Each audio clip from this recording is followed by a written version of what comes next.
Welcome everybody. I have with me in downtown Dublin here, Dave Hayter. He is with the Continental Chess Association, and we're very fortunate to have you come into Dublin. First of all, welcome to our community. Thank you. I appreciate it. I appreciate the opportunity to be here. From someone who knows zero about chess, I was watching your talking there a little while ago and making all those moves, and I think you had even the good chess players head spinning there, but it's quite a talent. And first of all, how long have you been playing chess? I've been playing chess for well over 40 years. I learned, like many other people, my father taught me the game when I was very young. I was probably maybe 5 years old. I didn't really start playing chess until high school, and that was my first sanctioned, rated tournament where it's a real competition rather than just an offhand game. And that was when I was a freshman in high school. Okay, and you're a retired colonel in the U.S. Army. Yes. And we really appreciate your service there, and being in a community where we have a VA hospital. Veterans are very important to us in this community.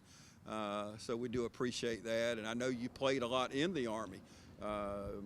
I know you made it to, I think you got runner-up a few times in the U.S. Army? Yes, the military services used to have formally sponsored tournaments every year.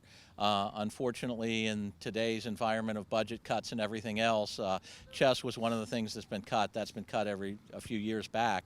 But when I was on active duty, we would have an annual competition where the Army would invite its 12 best players, and they would play a round-robin tournament, so everybody would play 11 games against each of the other players, and then the winner of that tournament would be the Army champion, and then there would be an Armed Forces championship, and there would be actually a NATO championship as well.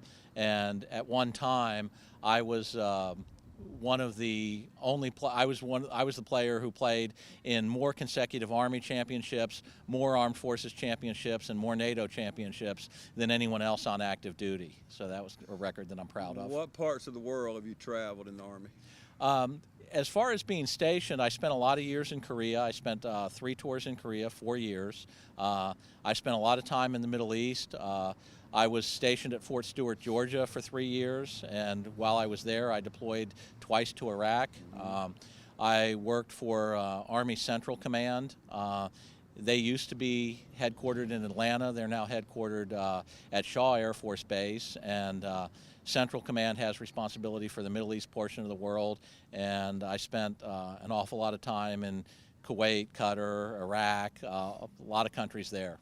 A lot of pretty rough countries, huh? Some more so than others. I'm fortunate that I'm obviously came back in good health and in good spirits. Some people don't, unfortunately. That's kind of the nature of the business that I was in. I feel fortunate enough to have done what I did for 25 years. As I said, I retired as a colonel. And had a pretty successful career, and it gives me the opportunity to do things now where I can do chess full time, and that's kind of what I do at this point. And you travel a lot. You told me off camera about 30 weeks out of the year. Yeah, the Continental Chess Association is a nationwide organization, and it runs tournaments in various cities around the United States. The company's based in New York, but it doesn't really have a physical presence anywhere. It just moves from town to town, and I'm one of their employees.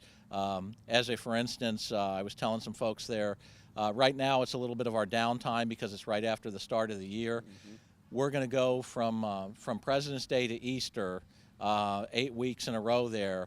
I go from Dallas, Texas, to Washington, D.C., to Albany, New York, to Orlando, Florida, to St. Louis, Missouri, to Philadelphia, Pennsylvania, and then I come back to Atlanta, and Atlanta's actually running the National Junior High School Chess Championship in April, National Championship, and I've been selected to be the chief tournament director in charge of that event. Well, you definitely have your schedule down. I do have my schedule down. It's fortunately, I love traveling. I guess the military didn't beat that out of me for whatever reason.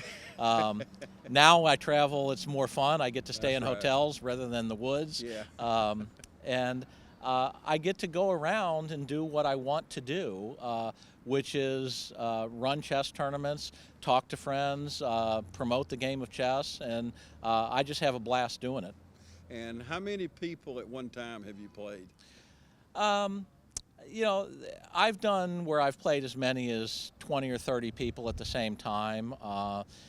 You know, I'm an expert by the U.S. Chess Federation, which is about the top 3% of the tournament players, the tournament population. Within the state of Georgia, I'm probably ranked about, you know, 25th or maybe 30th, somewhere like that. I can, of course, play many people at the same time, particularly, you know, anybody can do it. The grandmasters could play 20 people of my strength and win most of the games. My goodness. I'm obviously not that good, but if people aren't as good as me, I can play, you know, 3 or 4 or more of them, or even if they're real beginners, I could play 20 or 30 without a problem at all. Oh my goodness. Well, I know you got some that want to play against you in here, and we really appreciate you talking to us today. I know you're busy in there, but thanks for taking the time to talk. Oh, thank you for having me. I very much appreciate it. Okay, Colonel Dave Hayter, thank you very much. Thank you.